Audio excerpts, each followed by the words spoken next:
Hey guys, welcome back to this show where we talk about your psychology, what's really going on with you. You come at me with your problems, your issues, and it's my job to say, that's not your problem, that's not your issue, that is a symptom of something else. In fact, I don't want you to get rid of that problem. We need that problem. Don't try to discipline yourself out of that problem. We need to hold on to it.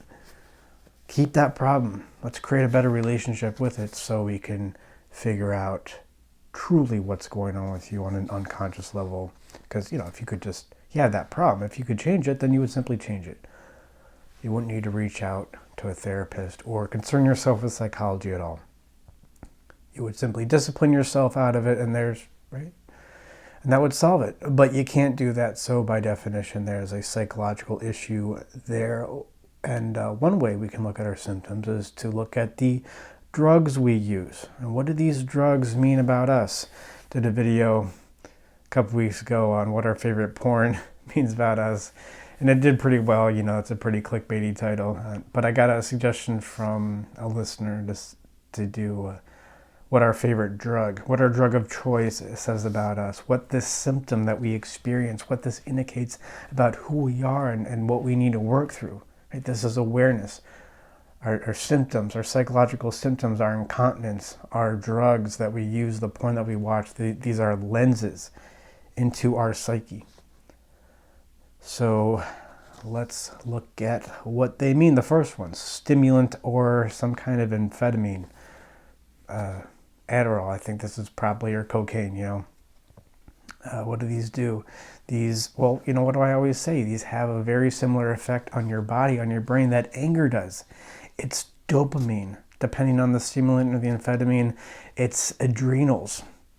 It focuses your mind. It puts you in this heightened psychological state to make you goal-directed and goal-oriented. Here's a value I want to achieve when you're angry, or when you take a bunch of Adderall or modafinil or cocaine, you're just very focused on one thing as opposed to distractions. So clearly, if you have a stimulant problem, even if you drink a lot of energy drinks, I've seen this with people who absolutely need to have their bang in the morning. There's a problem with anger integration. You have anger issues that you have yet to fully bring into conscious awareness. And because of that, you feel like you need some stimulant or some kind of amphetamine to compensate. This is why nicotine goes well with alcohol. Like, nobody really feels like smoking until they have a couple of beers in them. Then it's like, yeah, man, I could really use a cigarette, because nicotine is this mild stimulant. It just helps. Alcohol tunes you out. We'll talk about alcohol. Alcohol kind of tunes you out. Nicotine kind of brings you back in. That's the best way to use stimulants, I think, right?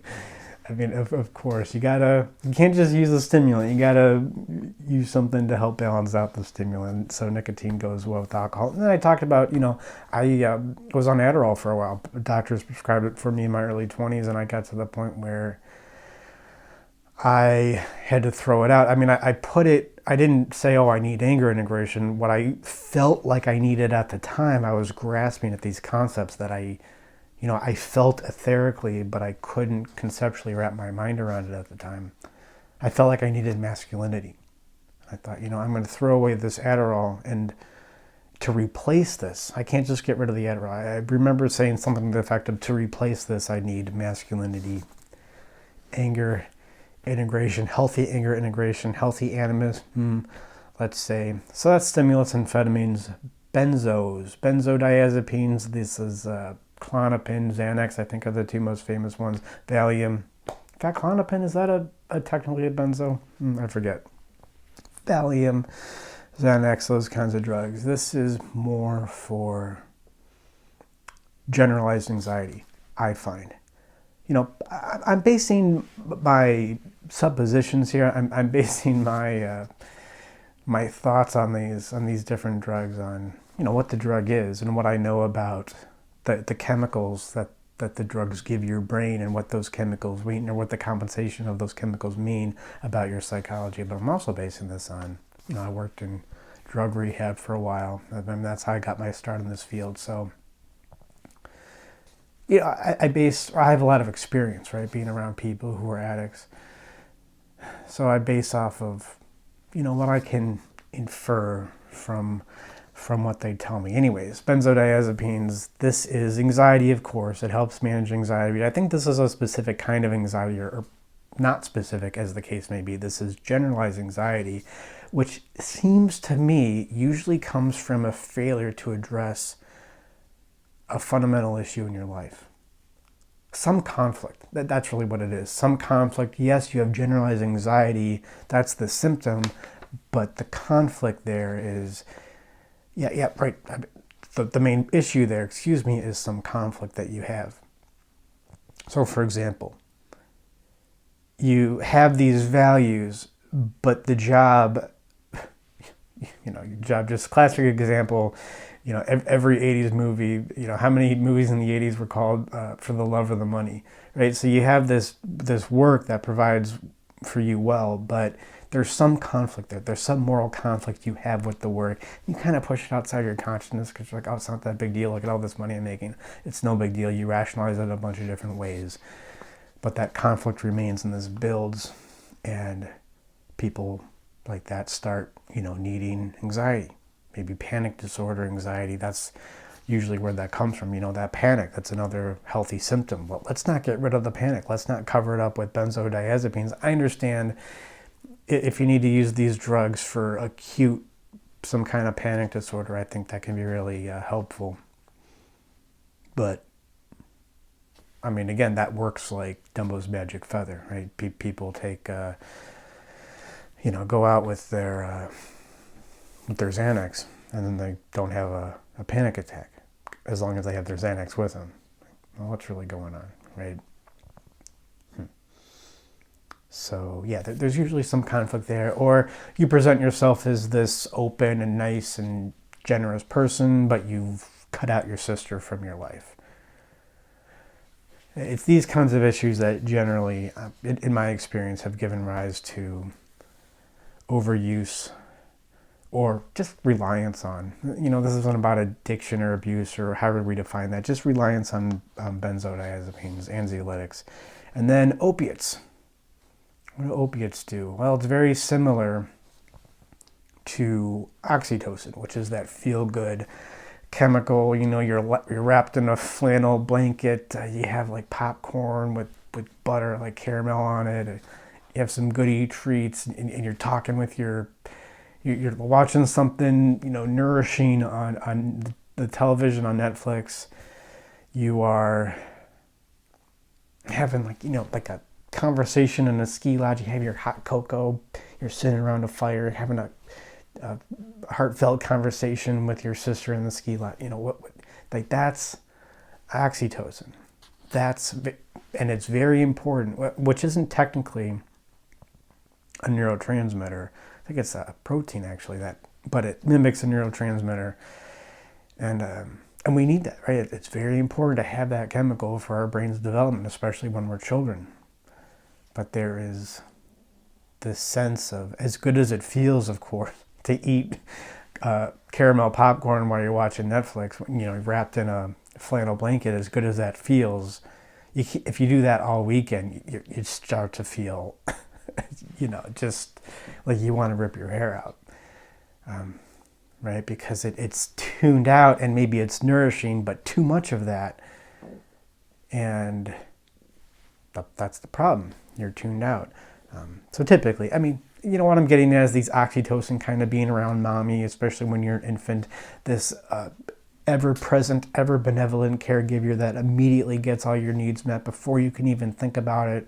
You might get a little upset, but definitely before you can even articulate your needs, your mommy is there and she's tuned in. And so that's why you use opiates, because you want to re-experience that feeling of mommy always being there. There's mother issues.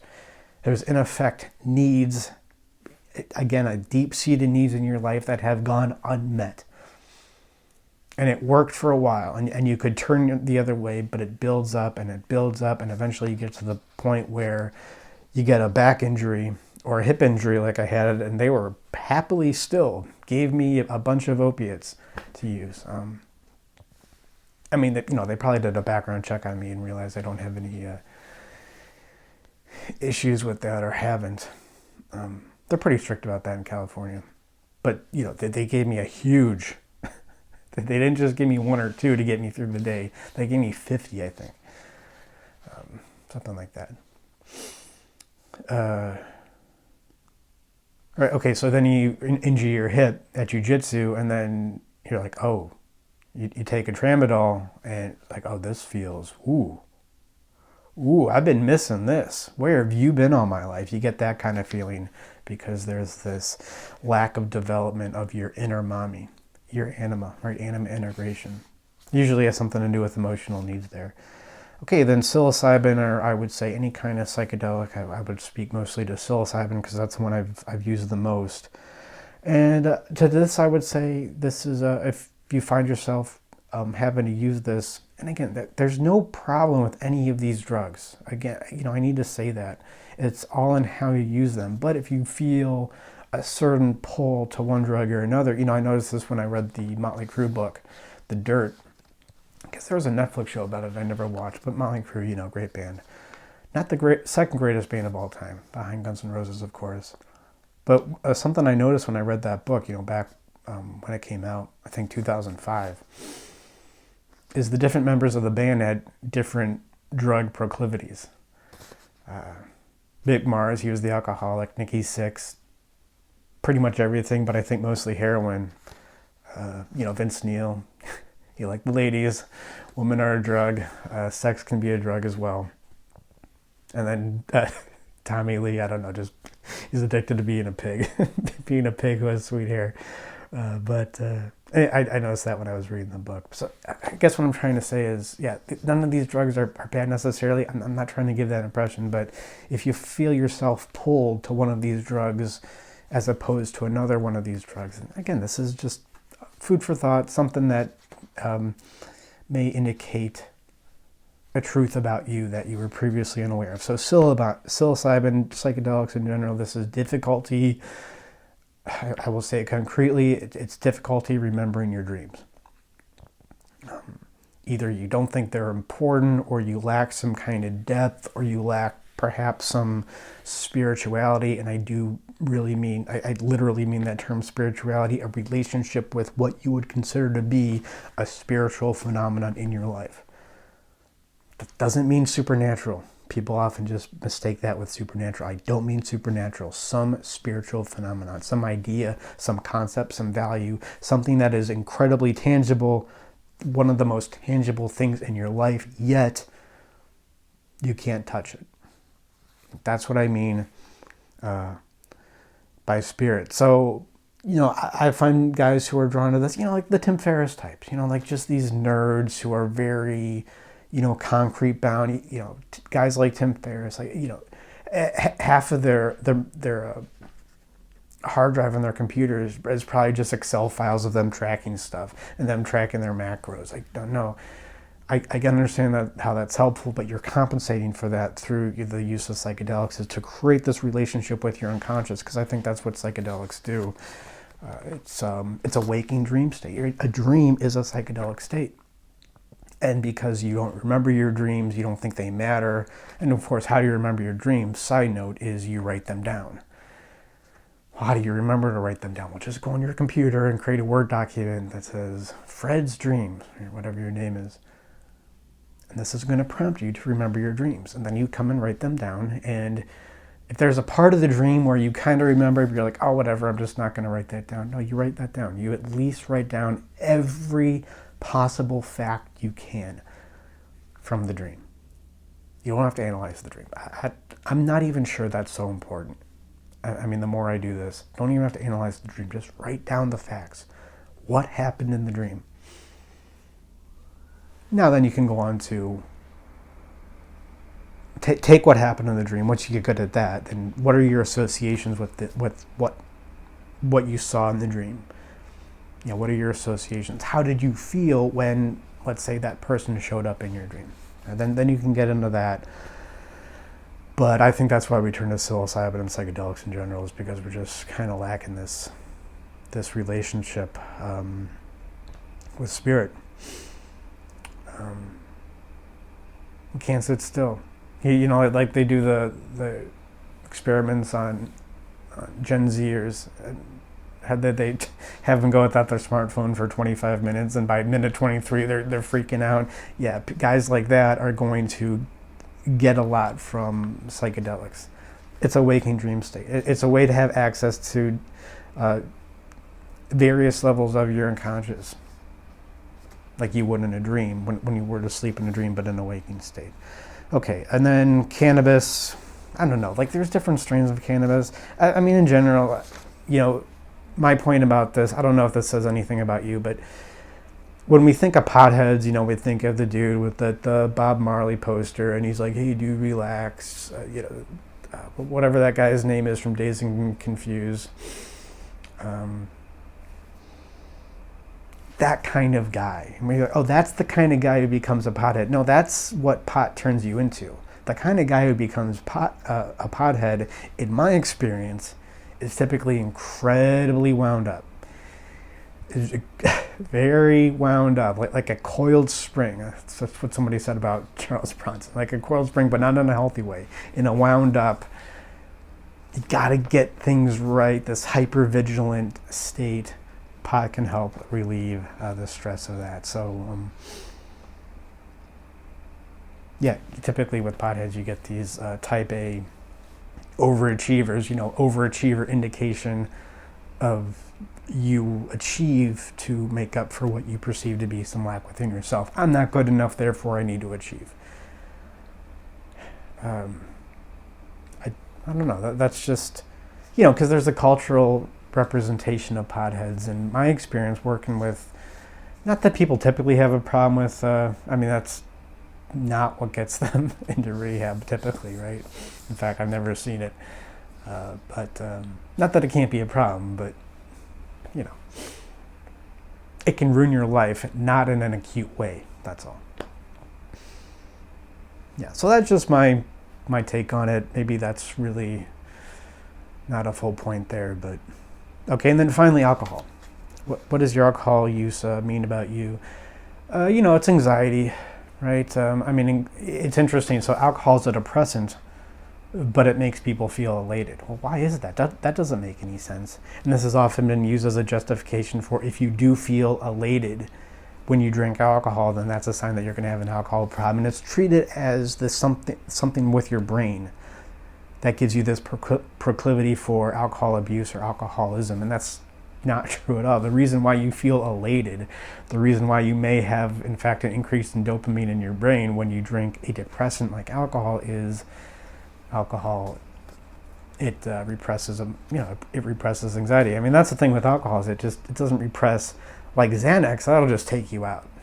Right? Xanax, opiates, you are tuned out. Alcohol is not like that. It'll repress some emotions, not others. It tends to repress more anxiety kinds of emotions, and that's why people. He's a mean drunk. What does that mean? Does he become mean when he's drinking? No. The meanness, the anger, the hatred, the resentment, the unmanaged, unhealthy emotional issues, anger issues were there. Anger is healthy. Anger issues, that's unhealthy. All that stuff is there. The alcohol comes, just kind of takes out the anxiety for a few hours, and then the anger erupts and you get in fights and you think you're better than me. that kind of thing. So it's anxiety, but also I just see it as a way of, people need alcohol in different contexts. So maybe you need alcohol around your family. Oh, it's Thanksgiving. Oh, it's Christmas. Oh, I got to spend time with my mother-in-law. I gotta, knock back a few brewskis to get through that dinner. You're just uninitiated in that area where you need the alcohol is all. So if there's issues there with your family, you're uninitiated with your family. There's still parent separation. Whether it's your real mother, your mother-in-law, it doesn't matter. There's some issue there, that repressed issue you have towards authority figures, for example, that you feel like you can't express. You probably don't even know what the issue is, but even if you did know what the issue is, you would look at it and go, oh, I can't talk with them about that. I can't express that. There's no healthy way to express that, and that's why you maybe tend to drink a little bit too much around Christmas with your family, or on dates, same kind of thing. You're out with the girl people feel like they need to drink. In fact, when you get a lot of experience here, and this definitely happened to me, but I've corroborated it with other guys, you find that you typically, what do you do for a first date? Well, this is what you did in 2013. Maybe it's different now, but you go to a bar and get a drink. That's, typically, I mean, there's different iterations of that, but that's what you do. But when you when you do it enough, you're like, I can't do that because of the beer, right? I don't have any anxiety. I don't care anymore. I don't need, in fact, the beer will actually make the date worse. It'll tune you out. So then maybe you go for coffee, right? Take a walk around the park. That's where I ended up. So, right, that's just an indication you're not fully initiated on a date or wherever you feel like you need the alcohol, or work related. If your worst drinking comes, happy hour with your coworkers, and all you do is complain about your boss. Okay, you're just not initiated with work. There's issues there. But also, I mentioned spirituality with psilocybin and other psychedelics, but I think it's, very telling that alcohol, I mean, it's another word for it, or at least hard liquor, is it's spirit. It's spirit. What are you looking for when you drink? You're looking for spirit. You're looking for that spiritual experience, and I would argue maybe it's there. It's just you have some anxiety and some other baggage that covers it up. But of course, the main point here is what I started out with is avoidance. The problem, avoidance isn't. What am I saying here? What did I say in the opening? I don't really have anything written down here. So symptoms, right? We have symptoms for our issues, and we think that's some kind of problem, but it's not the problem. And whether it's drug use, porn use, any other emotional incontinence that you feel if you're at a cocktail party, let's say, and you have 3 drinks when you really only wanted to have 2, that's not the problem. That's the solution, in a sense, or that's a lens into the solution. What's the first thing that people do when they experience symptoms is, I want to get rid of this. I need to set up my life. I need a routine so I need to wear myself out. Okay, because I have a proclivity for drinking too much on a Friday. Well, that just means I have maybe too much energy, so I'm going to go to the gym Friday morning and, run 2.5 miles, and then I'm going to be less likely to drink. And while you may experience some relief from your symptoms, we really need to hold on to that symptom, because that is going to give us all the information that we need about what your issue is and how we can work on it. At least at first. People always say drugs are irrational. No, drugs are totally rational. It always makes 100% sense. It's simply about bringing the right perspective to it. So that's what we can help you with here, right? I mean, if you have unconscious issues, maybe you don't have a problem with drugs, but maybe there's some other unconscious issue that you feel erupting in your life, somewhere where you don't, when you do it, you don't really have the most respect for yourself. You look back and go, what was that all about? What was I doing there? We all do it, right? It's just to varying degrees. But if you have a problem with the fact that you may do it, then we do free consultations. AnimusEmpire.com/schedule. Reach out. We have a contact form on the website, or email animus@animusempire.com. Thank you guys, and remember that drugs make perfect sense as long as we note exactly what they mean about who you are.